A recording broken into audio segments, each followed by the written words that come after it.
Hi, everybody. This is Congressman Tom McClintock. I represent the 4th District of California in the United States House of Representatives. And I am pleased and honored to speak to all of you today at this Iran Human Rights Summit. 32 years ago, the Iranian regime waged a brutal campaign of torturing and executing thousands of its citizens who were imprisoned for merely exercising their fundamental human right to express their own opinions. The Supreme Leader's Death Committee sought out those whose political ideas were regarded as incompatible with the theocratic state and ensured that they would simply disappear. To date, the Iranian government continues to deny this atrocity and still frequently calls upon the Revolutionary Guard to wage violence against its own people, peacefully protesting and dissenting from the political regime. Today's Iran is full of impassioned citizens who are demanding liberty, justice, and fundamental human rights. But if we fail to hold this rogue regime accountable, there's no telling what it may decide to do next about those who long for such basic freedoms. Iran is one of the oldest and greatest civilizations in history, but it's been suppressed and plundered by a clique of theocratic thugs who comprise the illegitimate Iranian government. In past eras, the Iranian people have known the happiness and prosperity that freedom makes possible, and they are now seeking to reclaim it as their birthright. As the mullahs have become more oppressive and extreme, the international resistance to them has become stronger and more resolute. The more the story of Iran is told, of its proud ancient heritage of freedom and civilization, and of its current curse of despotism and terror, well, the more the world has rallied to your cause. In the House of Representatives, I have introduced a resolution condemning Iran's terrorist acts and its nuclear aspirations and supporting the Iranian people's desire for a democratic, secular, and non-nuclear republic. That resolution now has garnered 221 co-sponsors, a strong bipartisan majority of the chamber.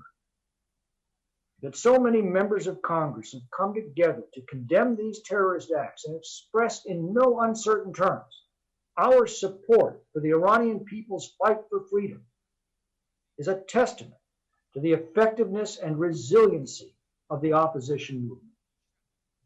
I've written Secretary of State Pompeo to call attention to this resolution, and I am pleased that the United States has taken such a strong stance of support of the Iranian people's quest for freedom.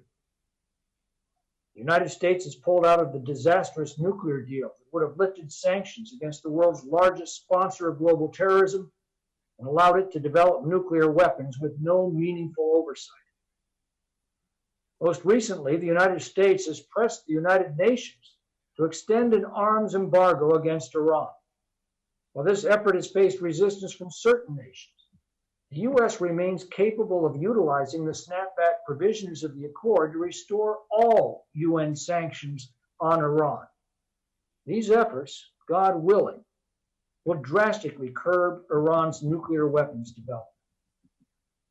However, there remain foreign leaders who have yet to commit to a stance as strong as that of the United States.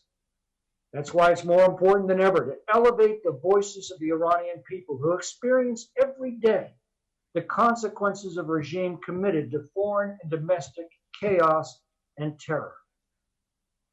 It is becoming increasingly evident that Iran's rulers are beginning to fear the resistance.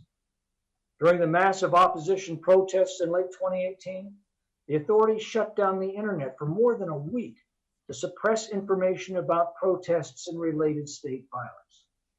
When silencing protesters wasn't enough for them, they killed those protesters in the streets.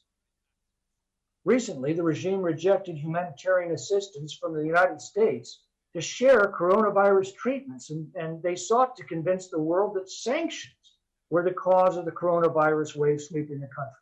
This despite the fact that the regime has spent over $16 billion since 2012 to fund its terror proxies abroad, while Iranian healthcare services have remained critically underfunded.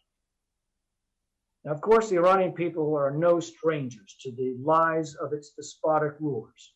There's graffiti on a Tehran suburb that summed it all up. It said, "The Islamic Republic in Iran is the real coronavirus." In fact, most prominent hashtags coming from Iran have been hashtag Khomeini virus and hashtag Islamic Republic virus. Despite domestic and international acknowledgement of Iran's oppression, the regime has remained intent on provocation and destabilization. They attack foreign oil tankers in the Strait of Hormuz and continue using embassies as fronts to plot terrorism. But after the killing of General Soleimani, who was responsible for an incalculable number of killings, the regime has been placed on notice that their acts of international terrorism will be countered by lethal force. Nonetheless, it remains clear that the regime is willing to crush its economy and kill its own people for the sake of nuclear aspirations and spreading terror, further jeopardizing the safety of the Iranian people and threatening the peace of the world. My resolution has gained attention at a time when the Iranian opposition to the regime, the National Council of Resistance of Iran, is steadily gaining momentum and has thus become the main target of the regime's global terrorism. Dozens of the Iranian regime's so-called diplomats, as well as of its agents, have been expelled or jailed by the European nations, including Belgium, France, Albania, as well as the United States, for their terror plots, particularly against the NCRI officials. The Iranian resistance remains as the main target of repression in Iran. Many of its supporters have recently been arrested in Iran for their affiliation with this movement. Last November, the regime murdered at least 1,500 innocent Iranians protesting its cover-ups, its mismanagement, and its rank corruption.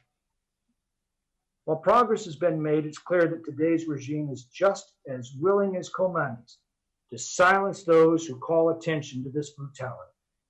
True change will require treating the Iranian dictatorship as the international pariah that it is. And it will require providing every ounce of moral and material support that the Iranian opposition needs to rid their nation of this fascist Islamic dictatorship, to restore their proud heritage of Persia, and to restore their rightful place among the civilized nations of the world. To each of you who every day is working toward this glorious end goes the thanks of all of mankind and the respect of every person of goodwill on this planet. Thank you all for everything that you are doing. Godspeed and good luck.